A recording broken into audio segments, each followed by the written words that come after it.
Salve, salve, 111 na área, com um podcast dessa vez para falar sobre as promessas da NBA, mais duas em específico. A gente vai trazer outras mais também, porém duas específicas que estão abalando o mundo do basquetebol mundial.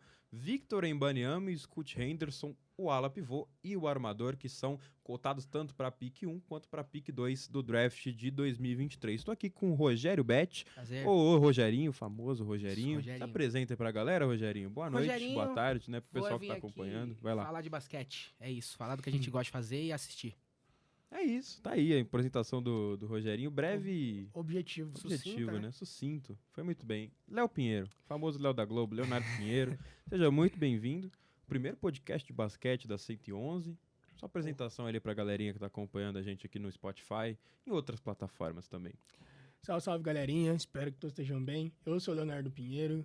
E hoje, como o Rogério Pinheiro falou, viemos aqui para falar de basquete. Exatamente. Simples. Perfeito. É um basquete específico, né? Basquete da NBA. Tudo bem, temos basquete europeu também, né? Que Victor Wembanyama tá jogando na França. Mas basquete de NBA, que é o que o pessoal gosta, né, Rogerinho? Sim, é o mais famoso do mundo, o mais concorrido do mundo. É o que vende. É o que mais vende no mundo também. Isso se dá esse grau de importância. É o show. É o show. É o show da NBA. É o showtime. É isso, amigos. Vamos falar sobre Victor Wembanyama e Scoot Henderson, porque são dois jogadores que fizeram, inclusive, amistosos no mês passado, né? Sim. O D-League Ignite, que é o time do Scoot Henderson, enfrentou o Metropolitans 92, que é o novo time do Victor Wembanyama. O Wembanyama dispensa comentários, né? São talvez o principal unicórnio desses últimos anos. A gente tem Chet Holmgren também, que foi draftado pelo OKC, né? Infelizmente lesionou, não vai jogar essa temporada. Mas em questão de unicórnio, talvez Luka Doncic e LeBron James nos últimos anos, para comparar com o hype. Será que o Zion chega no hype do Wembanyama hoje? O hype eu tão acho que grande quanto? Chegou porque na época se não maior. Tinha uma expectativa muito grande. Não é pauta do programa de hoje, mas ele machucou, né? Talvez Zion Williamson seja um dos maiores jogadores da história do college, né? Então, sim, se não o maior, né? Sem contar que ele fez uma boa primeira temporada, né? Uma excelente primeira temporada All-Star, pô. Ele se lesionou, teve problema com peso e agora ele tá voltando, né? Então, assim, eu acho que ele tinha um hype gigante, sim, né? Mas era o principal hype desde LeBron James. Sim, desde LeBron James. E o Luka ele já chegou porque ele arrebentou no Real Madrid, né? Então ele já jogava numa liga que exigia muito que ele fosse um cara mais inteligente que os outros. Eu vou passar uma pergunta pra vocês. Pode ser o Rogerinho primeiro. A dúvida que fica é, o erro que cometeram com o Luka Doncic, por ser europeu, por ser um jogador que vem do basquete europeu, por ser um jogador que jogava no Real Madrid antes de ser draftado da NBA, e por isso não foi a primeira escolha, por isso o Phoenix Suns aproveitou e optou por DeAndre Ayton, por isso que o Marvin Bagley foi escolhido pelo Sacramento Kings na sequência, pelo fato dele ser europeu. Isso é fato. Sim, né? O preconceito com o europeu. Assim, não só o Luka Doncic, né? Mas também a inserção do Jokic cresceu muito na NBA, sim. O Antetokounmpo, assim, se a gente for levar em consideração, o Jokic foi pick 36, o Antetokounmpo foi pick 14. Então são jogadores, né, o Giannis final de loteria, o Jokic começo de segunda rodada. Então agora as equipes, né, as franquias estão começando a reparar esses erros. O Luka Doncic já foi, né, uma escolha, talvez fosse a principal escolha. No caso, se a gente for fazer um redraft hoje, tá acima de qualquer outro. Né? Com certeza. Tá acima de qualquer outro. Não dava para ter deixado de lado na primeira. E talvez seja até pior a questão do Sacramento Kings, né? Que escolheu o Marvin Bagley, que hoje tá deixado de lado lá no Detroit Pistons. Mas esse erro com o Luka Doncic foi importante para, né, o Victor Wembanyama surgindo na França. As equipes não voltarem a cometer esse erro trazendo um jogador europeu. Porque hoje dá para considerar que os principais jogadores da NBA são europeus. A gente tem um top 5, talvez nesse top 5 hoje, 3 sejam europeus. Pelo menos 3 são europeus. É o Jokic, um back-to-back MVP, um ótimo pivô, se não for o melhor pivô da liga. Giannis Antetokounmpo, que é um fenômeno. E Luka Doncic, que talvez seja o jogador mais promissor do mundo. E o próximo, se a gente for colocar um top 4, outro pivô já é o Embiid, que não é europeu, mas também não é estadunidense. Exatamente, é estrangeiro. Eu acho que nesse top 5, tudo bem, não é também pauta do programa hoje, mas esse top 5, talvez o único americano mesmo, norte-americano, seria o Tatum, hoje. Ou Kevin Durant eu colocaria também. O Curry tá jogando bem, o time dele tá mal, mas mas assim, é um top 4 que são 3 europeus. Não, completamente discutível, completamente. Então, a força dos europeus, inclusive o Giannis Antetokounmpo montou nessa última semana, né, um possível Dream Team europeu. O cara colocou até Evan Fournier no quinteto ideal dele da Europa, para jogar contra os Estados Unidos e, né, todo mundo acredita que esse time no basquete FIBA pelo menos venceria. Mas bom, vamos voltar à pauta principal. Victor Wembanyama. Talvez a principal referência seja o Kevin Durant, né, por conta do estilo de jogo. É um ala pivô de 2,19 com 2,36 de envergadura, de 2004. Ele tem a mesma idade que eu, e é bizarro isso, porque eu tô aqui gravando sobre ele na NBA Morumbi, e ele tá lá, né, ficando milionário, na França, fazendo 30 pontos por jogo, contratos, milionários. E a pergunta que fica é, ele realmente tem teto para ser um Kevin Durant, porque ele é maior do que o Rudy Gobert, por exemplo. Sim, ele é um O Giannis Antetokounmpo destacou isso. A gente tem muitas opiniões, né? O KD já falou sobre ele, o LeBron já falou sobre, o Curry já falou sobre, agora o Giannis falou 2 vezes, inclusive. Já tinha falado, né, quando o hype dele surgiu realmente no início do mês, quando o Metropolitans veio jogar contra o D-League Ignite, né? Ele venceu os jogos contra o Scoot Henderson, e mesmo assim, o hype dele só foi crescendo. Tem cestas, lances maravilhosos que o Wembanyama faz na França, e é uma mistura de Rudy Gobert com Stephen Curry, com Kevin Durant, e assim, é praticamente tudo que a gente vê de melhor no basquete, tanto defensivamente quanto ofensivamente. Dá para considerar que talvez ele seja um protótipo de Kevin Durant melhorado? Sim. O que eu acredito como jogador de basquete, o que seja Victor Wembanyama, ele, como é que eu posso explicar? Ele é uma aberração biológica, ele é um 7-foot, ele é gigantesco, ele é alto, só que ele consegue se diferenciar dos outros ditos grandões pelo fato, ele é muito bem coordenado, ele tem muito controle do seu corpo. Ele consegue criar arremessos impressionantes, ele tem um ball handle excelente. Principalmente, a dificuldade desses jogadores grandes, principalmente no Brasil, uma dificuldade coordenativa. Bruno Caboclo. Sim. Principal exemplo. Um jogador da posição 4, com uma envergadura talvez não chega perto da envergadura do Wembanyama, porque vai ser a maior envergadura da história da NBA, mas é um jogador da posição 4 que poderia muito bem jogar na 3, só que ele não consegue bater bola e nem criar o próprio arremesso. Sim. E assim, não dá pra cobrar que ele faça isso. Porque ele tem a função dele, é um jogador muito dele, alto, é um jogador de 2,6. E o Wembanyama tem 2,19. Alguns dizem 2,20, 2,21, 22, 23, 24, mas a altura oficial mesmo é 2,19. Então, Léo, dá pra considerar que um jogador de 2,19, maior do que o Rudy Gobert, né? Considerando, assim, uma comparação francesa. Teve uma foto, inclusive, e a próprio comentário do Rudy Gobert, que ele disse que pela primeira vez na vida ele se sentiu baixo, né? Que foi do lado do Wembanyama, seu conterrâneo. Dá pra considerar que ele é um protótipo de Kevin Durant? Ou ele realmente vai ser um jogador mais centrado no jogo interno? Porque assim, a gente já viu que ele tem capacidade para chutar de qualquer lado da quadra. É um jogador que vai focar no jogo externo, é um jogador que vai conseguir chutar para 3 pontos, vai conseguir criar o arremesso, vai conseguir bater bola, vai conseguir ir pro isolation, vai conseguir fazer qualquer coisa que você peça para ele fazer. Dá para considerar que ele é um Kevin Durant por conta disso, um protótipo de Kevin Durant, ou talvez ele seja tenha talvez até um teto maior do que o Kevin Durant, por exemplo? Bem, dizer que é um teto maior é muito cedo porque, bem, o Durant, dependente dos problemas que ele tem, das problemas que ele se envolva, ele já tem 2 anéis e jogou pra caramba, foi MVP das finais de ambos. Acho que colocar ele acima, questão de pensar lá na frente é muito cedo, mas... Sim, eu acredito que seja meio assim, não é um absurdo falar que ele pode chegar, porque ele tá provando que muito novo, né, tem 18 anos, e ele tem bola pra caramba, ele joga muito. E, assim, eu acho que a gente tem que ver que mesmo sendo muito alto, ele joga muita bola, ele não é desengonçado, né? É muito engraçado isso. Que é mais legal, né? Ele consegue bater... Cara, o handle dele... Isso que é diferente. Ele tem handle de armador, ele tem um chute de 3 perfeito para um cara da altura dele, a mecânica... Controle de bola. Como que você vai conseguir parar um cara de 2,19 que chuta para 3 pontos? Sim. Isso dificulta. Porque como que você vai atingir o cilindro dele? Não tem como você marcar um cara de 2,19 chutando para 3 pontos, é impossível. Um sucesso dele na liga, deixando ele até tendo um protagonismo maior, né? Que eu acho que assim, se um time draftar ele e deixar ele no garrafão só, vai ser um puta no desperdício. Não, um desperdício de talento absurdo. Sim, vai ter que pegar... Vou pegar os números dele aqui para 3 pontos. Tem que pegar o treinador, mas embora. Tem 33... Não é um aproveitamento tão bom, mas ele chuta 4 bolas pro jogo no Metropolitans e acerta 1,5. É um nível decente. Mesmo assim é impressionante. Mas ele tem 18 anos só, né, gente? Já tem isso também. Sim, mas o que eu acho mais assustador nesse quesito dele é que o trabalho físico que ele vai ser submetido na NBA, a gente tem essa dimensão do quanto o jogador evolui só com esse trabalho de academia, isso físico. Isso é importante pra ele. Isso é muito importante. Isso vai acrescentar muito no jogo dele. O principal fator do Wembanyama, acredito que seja que ele não é um jogador propenso à lesão. por exemplo, o Chet Holmgren já se machucou. do OKC já se lesionou. E todo mundo tinha medo, porque se ventasse, ele saía voando. Sim. Mas o Wembanyama, por mais que seja maior, tem uma envergadura maior, ele é muito mais forte. Muito mais forte. Ele já é mais forte. Ele já tem um físico impressionante. Porque o Chet não é bom mesmo.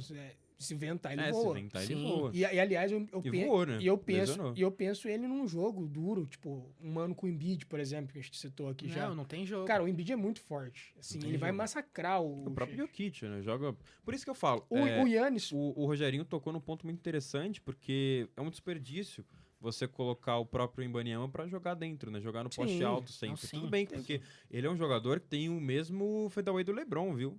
Ele tá tendo essa jogada, tá usando essa bola, ele tem um chute muito bom, ele conseguiu, pelo menos nesses jogos pelo Metropolitans na Liga Francesa, e também o amistoso que ele fez contra o de League Ignite, ele conseguiu ter essa bola de fadeaway que o próprio LeBron, né, já usa muito como característica. Então, definitivamente, o poste baixo talvez seja um desperdício para um jogador que tem um talento, né, tão grande quanto ele. Sim. Mas ele tem essa inteligência, né? Tem. Um outro detalhe que é muito importante dele é essa inteligência que ele tem em quadra, de saber escolher os momentos onde ele deve jogar, como ele deve fazer tal jogada, como ele deve executar tal movimento. Isso é impressionante dele, essa inteligência. E assim, dois fatores. Primeiro, cara, quando ele chegar na liga, é lógico que ele vai impactar, mesmo sendo muito novo. E já tem muito treinador estudando como marcar ele. Porque assim, um time vai ter. Muito. E a gente não sabe quem. Então, assim, os outros times já tem que se preparar pensando em como marcar um time. Porque assim... Como defender aquilo, né? Por exemplo, o Chet é um cara alto. Pensando num mundo em que ele consiga melhorar fisicamente, ele também é um cara que pode gerar preocupação. Né? Lógico que ele não teve... E também é um cara que chuta, também né? Ele tem essa qualidade. É um cara completo, né? Sim. Muito completo. E, por exemplo, outro fator também que eu observo muito é que os europeus eles chegam na NBA já acostumados a jogar profissionalmente no país deles. É uma coisa que o Luka estava muito à frente da geração dele. Porque é um detalhe que o Wembanyama e até o próprio Scoot Henderson, que a gente vai entrar no já tem esse amadurecimento. É importante. Porque é realmente jogar numa liga profissional ou numa liga de desenvolvimento e jogar num college tem diferença. Tem diferença total. Você joga contra adulto, né? Você não tá jogando contra gente do seu mesmo, da mesma idade que você. E sendo que você sendo mais novo, você não tem o porte físico dos caras, você tem que ter a cabeça, tem que ter a inteligência. Então, assim, o Lucas sempre se mostrou muito inteligente. Muito inteligente. Porque assim... Porra, ele jogava no melhor time da Europa. Isso é uma característica dos europeus, cara. Essa inteligência, esse QI de basquete muito elevado. O basquete isso europeu, muito e assim, eles. Principalmente porque muito mais pensado. O Luka, no caso, ele jogava na principal liga de basquete fora dos Estados Unidos. Sim, Liga CB, Liga da Espanha, né? Sim, no principal time, talvez. Verdade. Há controvérsia, tem gente que acha que o Barcelona é melhor, mas, né, enfim. É uma rivalidade. É a mesma rivalidade, tanto no futebol quanto no basquete. Mas o Wembanyama, a gente pode até discutir isso, é um detalhe importante, porque ele jogava no Asvel, ele começou no Nanterre em 92, né? Jogar basquete desde os 4 anos. Ele começou com a mãe dele dava aula de basquete, ele teve essa história com basquete desde o início da carreira. Ele jogava no Nanterre, que era um time do subúrbio de Paris, e depois foi pro Asvel, que talvez seja o auge da carreira dele nesse início. Com 17 anos ele já estava no, talvez, principal time da França. A gente tem o Mônaco e o Asvel que é o time do Tony Parker, inclusive ex-armador do San Antonio Spurs. Sou fã. É o dono do Asvel.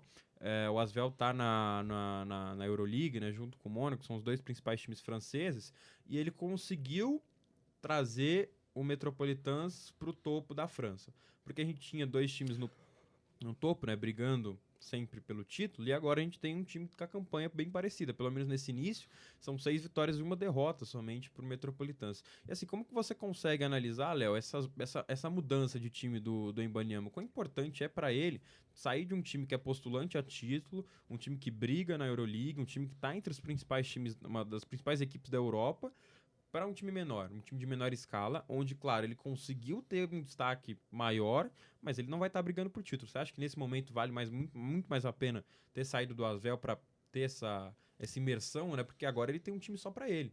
Ele não tem a obrigação de disputar título, ele não tem a obrigação de brigar por alguma coisa, ele não tem a obrigação de vencer. Ele tem a obrigação de fazer 30 pontos por jogo e aumentar ainda mais sua imagem. Então, acho que, pelo menos na minha visão, ele acertou muito em não renovar com o Asvel e trocar de time lá na França. Cara, eu concordo com você, porque, primeiramente, é muito novo. Se o cara, tipo assim, o jogador tem que sonhar com ele título. Ele era reserva do Asvel na última temporada. Sim, ele chega num time que é mais fraco, um time menos competitivo, a bola é nele, né? Não é um time tão forte, então ele vai ter grandes estatísticas, ele vai se desenvolver. E, assim, se o time for longe, é muito mais mérito, ele vai ter muito mais mérito do que se o Asvel fosse longe, porque o Asvel a gente já espera que vai longe, né? Na Liga Francesa. E, cara, já vê que ele já tem um foco pro ano que vem no draft. Eu acho que ele acertou muito no time, né? Porque, assim, agora. com certeza é muito melhor você ter o seu desenvolvimento, que o ano passado era o ano de desenvolvimento dele. Era muito melhor ele ter esse desenvolvimento no Asvel, que é o time mais preparado, é um time com uma estrutura melhor. Tem também a questão do Tony Parker, né, que é talvez o maior francês da história. Acho que, né, não tem discussão. Sim, no com basquete, certeza, o maior francês da história. Um dos europeus também, a gente pode colocar também, um dos principais é europeus difícil, aí da história. É difícil selecionar, mas ele é um dos, né? Da França talvez seja o maior jogador da história da França. Tá lá, é um mentor, mas você tem agora uma temporada onde você só precisa se destacar. O desenvolvimento dele já tá feito. O resto do desenvolvimento dele vai vir na Essa NBA. temporada dele tá muito mais focada em fortalecimento físico, não tanto fortalecimento de basquete, porque uma coisa que me preocupa muito no quesito dele é essa parada da adaptação, né, cara? Tem que ver como que ele vai se adaptar, porque é um estilo de jogo muito diferente. Eu acho que ele pensa muito nisso e ele tenta ficar cada vez melhor pra chegar arrebentando. Porque do basquete europeu pra NBA, o detalhe é que a NBA é um jogo muito menos... Ela é muito mais individual, muito menos coletivo. Isso é verdade. Onde grandes estrelas se enfrentam a todo momento. No Asvel ele não teria essa individualidade. Não teria nenhuma. Que ele só conseguiu aí no nosso querido Metropolitanos. Uma questão importante, Léo. O próprio Rogério também pode responder. Vamos, antes da gente entrar no Scoot Henderson, os melhores fits pro Wembanyama na NBA. Você, né, coloca 2 franquias, você coloca 2 franquias, eu coloco 2 franquias. Vai lá, Léo. Duas franquias que seriam perfeitas, assim, pra Victor Wembanyama. Tanto, né, pro lado do Wembanyama, que seria um bom desenvolvimento pra ele, quanto pra franquia, também combina muito, assim, com ele. Vai lá. Puta, mano, é difícil porque a gente começa a imaginar ele em todos os times, né? Sim, mas eu já tenho alguns bem formados na minha cabeça. Eu queria, o meu primeiro, eu queria que ele fosse pro KC. Porque o KC é um time que tá investindo em jovens. Mas, cara, imagina, Shai, Josh Giddey, Lu Dort, Chet e o Wembanyama. Você tem um quinteto onde você tem tudo que você precisa. Você tem o Shai, que é um pontuador de extremamente qualidade, né? A qualidade dele, 30 pontos por jogo nessa temporada. Você tem o Josh Giddey, que é um cara que pode entregar ali 10, talvez 15 pontos por jogo, e é um jogador que vai organizar o jogo. Sim. Lu Dort, considerado por muitos o principal defensor do OKC, talvez um dos maiores defensores aí da temporada atual. O Chet, que a gente não sabe muito o que é, mas também é um dos principais prospectos dos últimos drafts. Eu caracterizo ele muito mais como um pontuador, em questão assim, de taco a bola. É a possibilidade da gente ver as torres gêmeas da nova geração. Sim, perfeito. Porque assim, quando você pensa em torres gêmeas, você pensa em 2 caras altos que vão jogar lá dentro toda hora, que vão amassar o garrafão adversário. Só que agora você pode ter no OKC, por exemplo, torres gêmeas que são, né, o Chet aí de 2,16, o Wembanyama de 2,19, que são 2 torres gêmeas que vão jogar externamente. Sim. São 2 caras que vão abrir pra chutar. São 2 caras que vão dar feed-away, que vão jogar no isolation. Isso marca essa geração mais moderna do basquete, assim, eu digo, anos 2010 pra frente, que é onde os grandões são muito mais móveis, né? Muito mais. O grandão duro acabou, né? Acabou. Não é que acabou, tem ainda, mas acaba que é muito mais hoje eles têm mais dificuldade em jogar. Porque a bola de 3 hoje no basquete ela é muito importante. E com a bola de 3 sendo importante, o campo ficou maior, né? A quadra ficou maior, daí é difícil. Existe mobilidade, né? Mais um time? Poxa, eu ia falar se eu no Spurs por conta do Popovich. Muito bom. Não só por isso, né? Por ser ele é considerado também um novo Tim Duncan, né? Sim, então. Sim. Eu acho que, seria maneiro, sabe? E ele chegaria numa franquia que tá acostumada a vencer, né? Venceu muito. Mentalidade vitoriosa, né? Então... Isso é muito importante. Tem tudo isso. Né? Então, eu vou deixar, então, o OKC e San Antonio Spurs. Tá, vai lá, Rogerinho. Eu vou pedir licença aqui pro pessoal que tá nos ouvindo, porque eu vou trocar... Eu não vou falar 2 times que eu queria vê-lo. Vou falar 2 times que eu não quero ver o Wembanyama. Beleza. Mas antes eu vou colocar o Rogerinho. Vai lá, Rogerinho. Tem que ser aqueles times que existem chance dele ir ou aqueles times que é muito improvável dele ir? É um time que eu acho que colocar ele no Golden State, né? Não, é o fit perfeito pra ele. Eu acredito que é um time que historicamente, ele é muito receptivo com europeus. Que é o Dallas, velho. Se ele jogasse no Dallas, é impossível ele jogar no Dallas. Mas não tem como. Só que eu imagino o Wembanyama com a camiseta do Dallas. Imagina, velho. Mas não tem como. Seria insano. Insano. E qual o outro? É o que o Doncic sonha, né? Porque hoje a principal dupla do Dallas é Luke e Doncic. Sim. Luke e Doncic. Eu cravo que se o Wembanyama fosse para o Dallas, ele faria uma história tão grande quanto a do Dirk. Tão grande quanto. Porque é muito o Doncic tá no mesmo contexto, né? Mas daí o Doncic estaria junto. O tanto que o Doncic soma com o Wembanyama e tanto que o Wembanyama soma com o Doncic. Né? Hoje não tem como. É impossível, por isso que eu falei, eu ressaltei que é impossível. É um time que não ficaria numa posição baixa ao ponto de pegar um pique. Eu acho que lá em Dallas, eu acho até o Doncic, mas não vai chegar no Dirk, porque... Não vai. Não, acredito que chegue. É que não é, cara. É a primeira vez, mano. Ele conseguiu pôr um patamar que nunca teve, tá ligado? O único time contender que pode realmente beliscar o Wembanyama é o Pelicans. por conta da pick do Lakers. E o outro, Rogerinho? O outro eu colocaria um time que eu gosto muito, eu acho que ele se daria muito bem, e o Utah Jazz. Utah Jazz? O Utah Jazz é um time que eu gosto. É um time que tem uma base muito bem estabelecida, um time que que o tem esse DNA também de sempre chegar, sempre chegar. E é um time que precisa dessa grande estrela. Mas mesmo assim continua muito forte. Não, sim. O Lauri Marketing tá comendo a bola. Não, mas eu digo que é interessante isso. Um time que perdeu as suas duas principais estrelas. É um time carente de grande estrela. Pegou a molecada, né? E montou um time bom. O que esse Lauri Markkanen tá jogando é assustador, ele é muito bom. O time que eu não gostaria de ver, o Wembanyama, o principal time é Charlotte Hornets. Porque pra mim é a maior bagunça da NBA, a gente já te sacou lá gravando o vídeo. Discutimos isso. Quem quiser saber, acompanha lá o YouTube da 111, né? Mas Charlotte Hornets hoje, bagunça total. Talvez mate um pouquinho aí o LaMelo por conta disso. Mas, um time que tem Rozier com mais de 20 milhões, um time que paga mais de 20 milhões pra Gordon Hayward, um time que a principal estrela junto com o LaMelo é o Kelly Oubre Jr., não é um time legal. Kelly Oubre Jr. Não é um time legal pro Wembanyama aí. E o Orlando Magic. Orlando, legal? Eu estaria como terceiro. Eu coloco como não. Não, porque já é um time que tem muitas promessas. Cara, você tem Banqueiro e o Wendell Carter Jr. Eu acho que o Orlando Magic é perfeito pro Scott Henderson. Vamos chegar lá, né? Vamos chegar lá, mas... Vamos falar, já vamos chegar? Sim, vamos. Vamos falar do Scott Henderson, porque a gente tem tempo curto. Scott Henderson optou por não jogar o college, uma opção um pouco fora do comum aí para os principais jogadores. O último que tinha feito isso, Jalen Green. Foi o segundo draftado no draft de 2021, jogou também pelo D-League Ignite. E bem criticado, né? Bem criticado por ter feito disso. Foi um dos pioneiros, né, nessa questão da D-League. Mas é a forma dos jogadores receberem, né? Porque a NCAA não paga.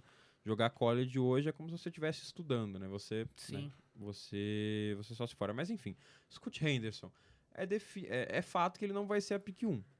É fato que ele não vai ser a pick 1. Que cara, existe um mundo onde ele seja pick 1. Não existe. Não existe um mundo, eu acredito. Não existe. Pela essa parada do preconceito europeu, eu acredito que existe. Não existe. Cara, ainda mais se for um time que... A média do time é muito alta, eu acredito que exista. É capaz de um time draftar o Wembanyama, mesmo não tendo lugar pra ele, pra depois, fazer um festival. Assim, eu não acho. Eu acredito que o Scoot ele tem a oportunidade de ser o primeiro sim. Eu falei, o Magic é muito melhor o fit pro Scoot, porque os caras não têm armador, né? O Markel Fultz passa mais tempo lesionado do que em quadra, o Cole Anthony peladeiro e no máximo de Jalen Suggs, mas assim, outro se também eles não vai sair de graça. Se eles pegam a pick 1, eles não tem como passar o Wembanyama. Se eles passarem, vamos supor, se vocês quiserem fazer troca com o segundo, que seja E a questão não é draftar o Scott Henderson, assim, porque é um perfeito, se fosse uma pick 1, seria ótimo. Seria uma pick 1 bem boa. Que faria sentido em qualquer time. Esse ano, por exemplo, se você vai jogando que ele vai jogar no que vem, brigaria. Mas, cara, o problema é aquela questão que eu falei. Você aprendeu com o erro do Doncic. A NBA aprendeu. Passamos Luka Doncic, que é hoje talvez o melhor jogador da NBA. O melhor armador da NBA. Não, o melhor jogador, tá? Não, o cara tá arrebentando, velho. É o MVP hoje. Principal cotado pro MVP Sim, hoje. Se acabar hoje a temporada, ele é um MVP. Não, pra mim hoje é Tatum, Doncic e Shai. Top 3 agora. Agora, 2 semanas, 3 semanas de NBA. Não, nem mas mês ainda. Seguindo nessa pegada, que tem chance, dele seguir nessa pegada. Foi um erro passar o Luka Doncic. E assim, quando você tem o Wembanyama surgindo como principal prospecto desde Doncic e LeBron, não tem como, com todo respeito a Scott Henderson, não tem como a gente imaginar um mundo onde ele é pequeno. Pela característica, eu acredito nesse mundo, sim. Um time onde é muito carente de um armador, busque o Scott Henderson, eu acredito nisso. Talvez. Mas claro que o Victor Wembanyama, ele ainda é absoluto na mas vamos lá. O Scott Henderson tá absurdo na D-League. Grandes jogadas. Muito bom jogador. E assim, é um jogador que vai ser aquele jogador que vai ter muito highlight. Muito highlight. Tudo bem, o Wembanyama também tem muito highlight por conta, né, do bizarrismo que é Victor Wembanyama. Mas o Scott Henderson é um armador de 1,88 que consegue sair do chão com a maior facilidade do mundo. Muito atlético. Ele é extremamente atlético, ele tem uma infiltração muito boa, é um jogador que tem a bandeja como seu principal foco no jogo. Sim. Claro, ele vai conseguir enterrar. Eu acho que ele lembra muito o próprio Shai. Ele lembra muito o próprio Shai. E com um hype muito maior, né? Porque o Shai o Shai chegou quieto, né? Não foi nem top 10. Né? E ele foi desperdiçado pelo Los Angeles Clippers como se ele não fosse nada. Jogaram ele fora, né? Mas ele 200 picks pelo Paul George. Então o Scott Henderson chega com um hype enorme e também é da mesma escola. né, do Shai, da mesma escola de armadores do Shai Gilgeous-Alexander. E a questão é, talvez ele seja um dos principais armadores dos últimos anos. A gente tem o próprio Cade Cunningham. Esse draft último de 2022 não foi tão bom de armadores quanto o de 2020, se a gente pegar esse retrospecto assim do draft, eu acredito que desde o Luka... Desde o Jamoran. O Jamoran, ele era tão empolgante assim? Era. Eu acho que o Jamoran ele se provou muito depois de ter chegado na NBA. É que o Zion tava junto. O Jamoran fez college aonde? Ele fez college numa Murray State, não foi? Não lembro, cara. É Murray State, não era um college muito bombado. Não. O Jamoran não era um jogador tão badalado. Mas é que, cara, ele tava com o Zion, mano. O ano do Zion só falava do Zion. Sim, exatamente. O Zion ofuscou o Jamoran. Isso pode ser também. Acaba que todo mundo... O Zion. Murray State. Sim. Então, acaba que tem essa. Mas eu lembro que o Jamoran começou a jogar. Eu falei, cara, vou ver um jogo do Memphis Grizzlies. Sensacional também. Eu falei, caraca, mano, o moleque é bom. O Scoot Henderson é mais ou menos esse estilo de jogador. Atlético, rápido. Mano, é absurdo. Acredito que ele entrega esse mesmo tanto que o Jamoran tá entregando hoje. Cara, eu torço pra que ele dê certo como jogador. A falta Sim, da bola de acho. 3, entre aspas, né? A falta da bola de 3 também bem Não, ele parecido deve ter o quê? Jamoran. Em média da G-League hoje ele deve ter uns 40% Vou pegar no aqui perímetro. os números dele. Uns 40% do perímetro. Mas não é um E mesmo jogador, assim, é não uma é um média jogador legal. que foca no chute. Não é o estilo dele. O próprio Embanyama chuta mais do que ele. Sim, chuta, certeza. Mas ele é um cara showtime, né? Não, muito. Eu sou fã, eu sou muito fã do Scoot Henderson. Acho que Showtime talvez seja a principal Característica dele, né? característica. Acho que é a definição, né? A principal definição pra ele. Mas a questão do Scoot Henderson é definitivamente isso. Ele é um bom playmaker também. Muito bom. E é um jogador que consegue organizar o jogo. E você tem um jogador que consegue desacelerar e acelerar. E assim, a gente tá comparando com o Jamoran e o Shai. Acho que talvez dá pra colocar uma mistura dos dois. Sim. No Scoot Henderson. Ele tem muito do jogo do Jamoran e tem muito do jogo do Shai também. São 24 pontos pra ele na D-League. 4 rebotes e meio, 7 assistências. Deixa eu pegar aqui. O 50% de 3 pontos. Mesmo... Muito bom, a média é excelente. Ele chuta menos do que o Embanyama e acerta o mesmo tanto, né? Uma bola e meia por jogo. Uma média bem boa. São 5 jogos pra ele na D-League. Tá, é assim, que nem a gente falou, a gente não pode cobrar que o cara tenha um número de chute de 3 do Curry, por exemplo, cara de anos. Sim. Mas assim, você vê que não é a principal característica dele, que é o arremesso de 3, não é. É o cara que assim, vai sobrar a bola pra ele chutar de fora, ele vai chutar. Não, e não vai ser um negócio tipo, deixa ele isolado que ele não sabe arremessar. Não vai ser assim. Não, sim, ele teve nesse amistoso, né, contra o Embanyama, teve uma bola que ele meteu de fora que tava muito longe, né, do logo, assim, entre aspas. E eu acredito que o Scoot, ele esteja mais pronto que o Victor Wembanyama. Ele chega mais pronto pra NBA, nessa questão da adaptação. Pelo fato de ser a D-League. Ele já tá nos Estados Muitos Unidos. jogadores da D-League já participaram da NBA. Eu acredito que essa adaptação seja mais fácil. Ele já tá Porque assim, a gente imaginava que o Jalen Green chegasse tão pronto quanto o Scoot Henderson hoje. Não, é que o Jalen Green, cara, ele não tinha o protagonismo que ele tem hoje. O Jalen Green hoje ele é o protagonista. Pra mim, ele ainda é cru, cara. E o meu medo com o Scoot Henderson é a mesma coisa. Ele ainda ser cru, porque a gente sabe que o Embanyama tá jogando com adulto. E assim, por mais que o processo do Scoot Henderson agora seja de league, ele fez high school. Sim, ele jogava tá no processo estadunidense. Exatamente. Sim. Uma coisa que... É que assim, eu acho que vai muito do jogador, vai muito da franquia que ele vai. Tudo pode acontecer até o ano que vem, né? Mas, assim, um fato é que você já jogar como profissionais pesa. Sim. Né? Sem contar que, porra, o bom é que o Scoot, ele é americano. Então, assim, ele tá, entre aspas, em casa. Uma coisa que às vezes afeta o cara, questão de mudar de país. Não, essa adaptação que eu falei, exatamente. Eu acho o Scoot mais pronto por causa disso. Mas essa adaptação. Eu ainda coloco o mesmo um pouco mais frente por conta de jogar uma liga profissional. Mas o que você falou faz sentido. Não, o Scoot, ele foi muito prejudicado de ter nascido no mesmo ano que o Eminem. Muito prejudicado. Não é prejudicado, prejudicado, né? sim. Ele seria um pick 1 potencial, pick 1 2 não é uma coisa... Não, mas é que ele tem um hype muito maior, né? É que assim, tem pick 1 também, que não adianta porra nenhuma ser pick 1, né? A galera hoje em dia nem lembra o cara é pick 1, nem gosta do jogador. Então acho que assim, seria complicado se fosse uma vaga só. Aí foda. Sim, seria complicado. Assim, agora fit. Pra vocês. Fit perfeito, cara. Pra mim, Orlando Magic. Muito bom mesmo. Orlando Magic. Cara, muito bom. Scoot Henderson, talvez na 2, Jalen Suggs ou Cole Anthony, Franz Wagner, Banchero e Wendell Carter Jr. Pra mim, um fit muito bom mesmo. E é possível, né? É possível. E assim, é a mesma coisa. O Jazz e Spurs também. São times que... Nossa, o Spurs combina muito, hein? Sim, o Spurs o Spurs é a cara dele. O Popovich ia fazer ele jogar de bola, o Spurs é a cara dele, assim... O Utah Jazz seria legal porque já tá um time mais à frente do que o Spurs. Ele ia ganhar um time pra ele. E é um time que tá à frente do Spurs hoje, né? Em relação a elenco. O elenco do Utah Jazz hoje é melhor. Outro time legal, Houston Rockets. Mas já tem muitos jogadores na mesma característica que ele. Não sei, eu acho que seria legal Jalen Green e Scoot Henderson, cara. Ia ser bem tenso. Seria legal, ia ser uma pelada enorme, mas ia ser uma dupla legal. O que é isso? O que ia ter de lance? Bizarro. Os melhores highlights da NBA seriam dos dois, certeza. E principalmente porque, né, o Houston Rockets aí deve ter uma das principais picks e eu acho que não faz sentido o próprio Wembanyama lá. Eu acho que faz mais sentido o Scoot Henderson, no caso. Eu acho que é o mesmo caso do Orlando Magic. Faz mais sentido ter o Scoot Henderson. É que eu acredito que o consenso desse ano seja que todo time quer o Victor. Todo time. Todo time quer ele. Pelo menos 60%. É que assim, tem time tancando. Cara, um time que tá correndo por fora aí é Indiana Pacers, viu? Então. Mas não acho que tem um roster tão interessante pra fitar com esses dois. Não é um time que já chega pra brigar. Acho que talvez o Wembanyama, mas o Scoot Henderson não faz sentido porque eles têm o Haliburton. Tá jogando bem. Mas o Scoot é melhor que o Haliburton. Mas não faz. Não tem porquê, né? Não tem porquê. É que aquele negócio, né? O Haliburton já tá na liga, né? Não, ele já tá adaptado, né? Já tá mais pronto. Assim, eu vou pegar aqui a... Eu acho que tudo é questão de... A gente imagina, né? A gente vê os caras arrebentando fora. Os piores times da NBA no momento. Detroit Pistons, Charlotte Hornets, Orlando Magic, Houston Rockets, Lakers e San Antonio Spurs.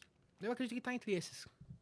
Tá entre San Antonio Spurs, o Lakers ignora, né? Porque a pick vai pro Pelicans, provavelmente eles vão trocar. Se tem alguém torcendo contra o Lakers, é o Pelicans, tá? Não, com certeza. Se o Scoot Henderson cair na mão do Pelicans, cara, Zion e Scoot vai ficar um time muito forte. Bizarro. Eu gosto muito do time do Pelicans, é um time pro futuro, cara. Não, é um time bom, pô. Aquele Brandon Ingram é sensacional. O Ingram joga pra caramba. E, se o Lakers conseguir perder um Scoot Henderson, além de já ter perdido o Brandon Ingram, só por um título do Davis... Seria a principal tragédia. Mas a gente vê aí, já perderam o Tatum, né? Sim. Recentemente. Que a gente não citou, cara, Detroit Pistons, viu? A gente não citou nem com o Wembanyama, nem com o Scoot Henderson. Cara, eu acredito que o próprio Detroit Pistons já tem uma frente de quadra que seria Jaden Ivey e Cade Cunningham. Tem o Scoot Henderson vai... muito bom também, excelente jogador. Eu acredito que o Scoot, ele tem que brigar com esses caras. E o ideal pra um novato é ele chegar a um time onde ele não tenha que brigar com ninguém, entendeu? E provavelmente, né, vai surgir algum time entre esses que vai ser uma surpresa, né? O próprio Brooklyn Nets tá 6-9. Sim. Golden State tá 6-9. Então... Mas eu acredito que é muito começo de temporada ainda. Eu acredito que a gente não pode basear o final nisso que ainda... Não dá. Mas, né, pelo menos alguns desses times, Detroit, Charlotte, talvez o Hornets cresça. Não fuja muito disso também, não. Não fuja muito. Mas é isso. A gente fecha nisso, então? Sim. O Scoot Henderson não tem... O Rogerinho já discorda um pouco, né? O Scoot Henderson não tem chance de ser pick 1. Pra mim, não. Assim, cara, poxa, acho que até um time que já tem jogador da característica pra vai mim, pegar mesmo ele, se tivesse... o próprio Orlando Magic, acho que não tem como fugir do Wembanyama. Eu acho que é uma coisa pensando até no futuro mesmo, cara. Porque se ele estourar o que tem a expectativa, o que ele vai trazer de patrocínio, o que ele vai trazer de público. Muito. Então, é muito complicado. Mas, por exemplo, depois que o Wembanyama foi na primeira, velho, esquece. O Scott é o segundo. E se o segundo lugar, a segunda pick, né? Que a gente é a segunda pick, não escolheu o Scott Henderson, mano, é pra mandar geral embora. Perdeu um talento. Manda geral embora. Pra gente finalizar, vou jogar a bomba. Primeiro pra você, Rogério. Quem vai ser maior, Scott Henderson ou Wembanyama? Em questão de... Você diz em questão de gosto ou no questão que eu realmente acredito? Quem eu realmente acredito, então é meio difícil. O Victor Wembanyama é sensacional. É uma aberração na história do basquete. Ele é bizarro. Maior ou melhor? Maior. Que aí que tá, né? Ser maior e melhor são coisas diferentes. Não, sim. Porque por mais que o jogador, né, por exemplo, o Allen Iverson, jogou melhor do que muitos jogadores da NBA. Só que faltou o título, né? Poxa, por exemplo, eu acho o Allen Iverson mais jogador que o Kyrie Irving. Mas o Kyrie Irving tem um anel. Acho que o Kyrie não merece ser citado aqui nesse podcast, não. E sim, Deixa mas enfim. Mas assim, eu acho que ele pode. O Allen Iverson jogou muito mais bola que muitos outros jogadores. Muitos. Então a questão do título é muito importante. Mas mesmo tendo essa diferença do melhor e maior, eu acho que o Victor será melhor e maior. Também acho. Por exemplo, eu sou fã do Curry, né? Vocês aqui não sim. Eu acho que o Scoot Henderson pode ser até a maior pick 2 da história. Então. Provavelmente. Cara, tem que listar, né? Porque assim, o Kevin Durant é pick 2 também. Então, mas assim, de maior e melhor, cara, eu acho difícil falar hoje, porque que nem é tudo uma suposição. Daqui a pouco passa um tempo e o pick 4 desse draft que arrebentou e os dois... fenômeno. Daí assim, o pick 6 é um Jordan da vida. Então, aí que tá. Porque, por exemplo, no draft do Jordan ele foi o terceiro, mas poxa... mas esse draft em questão tem muitos bons jogadores também. Tem o Nick Smith Jr., que eu gosto muito. Tem os irmãos Thompson, né? O Alzar também, um baita jogador. Mas não tem pra onde fugir. Cara, vou jogar contra vocês, cara. O Bam vai ser melhor, mas o Scoot Henderson vai ser maior.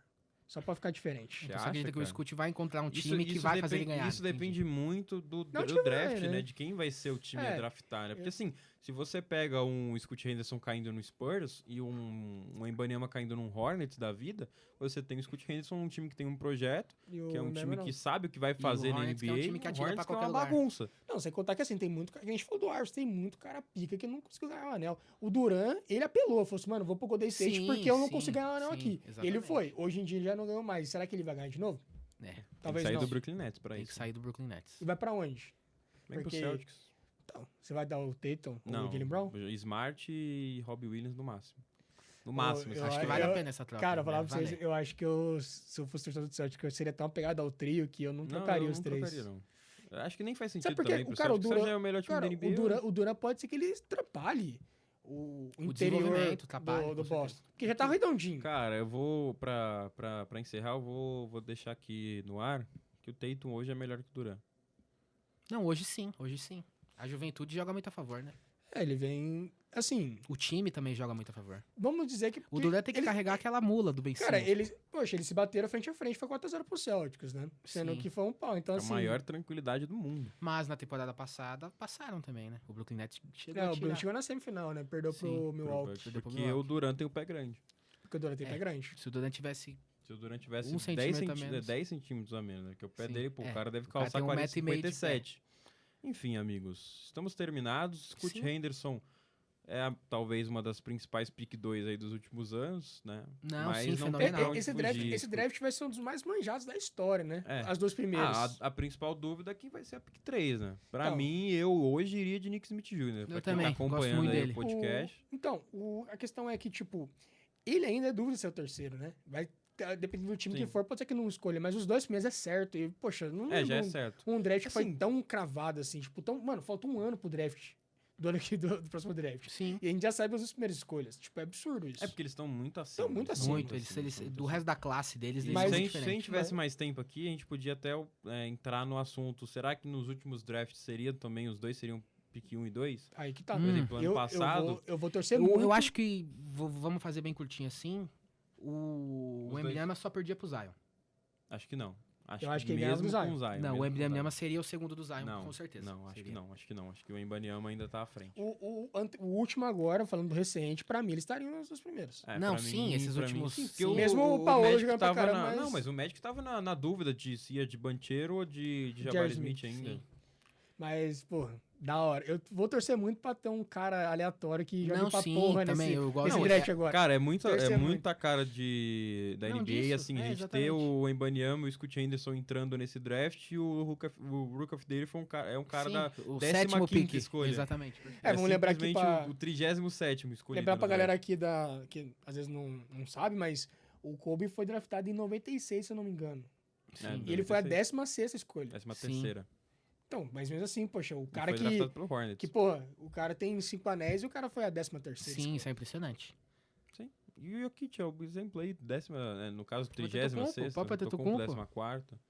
Não tem pra onde fugir, né? Draft é isso. Esse é o mais legal do draft. É loteria, literalmente loteria. É isso que eu gosto do NBA. Porque, querendo ou não, cara... Inclusive, podemos ter brasileiros no próximo draft. Podemos ter brasileiros. Márcio aí, Reinando, Franca, vale ficar de olho, o pessoal que não conhece. Fiquem espertos. Vai ter conteúdo no 111? Com certeza. Com certeza, terá, tem que ter, pô. Com certeza. Quem tá acompanhando aí o podcast, vai lá no Instagram. Confere lá. @111, que a gente vai estar falando sobre basquete brasileiro também. Com certeza. Perfeito. Encerramos por aqui. Mas o primeiro, né? O primeiro e único episódio sobre NBA aqui no 111. Primeiro podcast. Gostaram Gostei muito. Da conversa sobre o Wembanyama e Scoot Henderson? Com certeza, foi maneiro. Muito. Veremos agora, depois de alguns anos, a gente rever esse episódio junto. Pra ver se a gente acertou alguma coisa, né? Vai que a gente acertou um feat, ou se a gente acertou alguma... E tomara que eles não se lesionem, né? Eu torço muito pra eles consigam jogar. Mesmo. Pra gente ver de fato o que aconteceu. É outra questão. Mesmo se o Embanyama ou o Scoot Henderson lesionarem, eu acho que eles não perdem pique. Não, mas eu digo no processo depois. Sim, mas se acontecer. Não. Perfeito, é isso. Encerramos. Muito obrigado pra todo mundo que ouviu. Ó. Beijaço. Bom dia, boa tarde, boa noite pra quem ficou conosco até... Acho que foram o quê? 40 minutos de programa hoje? 40 minutos falando sobre a NBA. Quem quiser acompanhar mais, YouTube do 111, os links, Instagram também, a gente vai estar colocando aí tudo na descrição aqui no Spotify, viu? Vem com a gente, muito conteúdo sobre basquete, futebol e qualquer coisa do esporte brasileiro e internacional. Um beijo. Valeu. Tchau.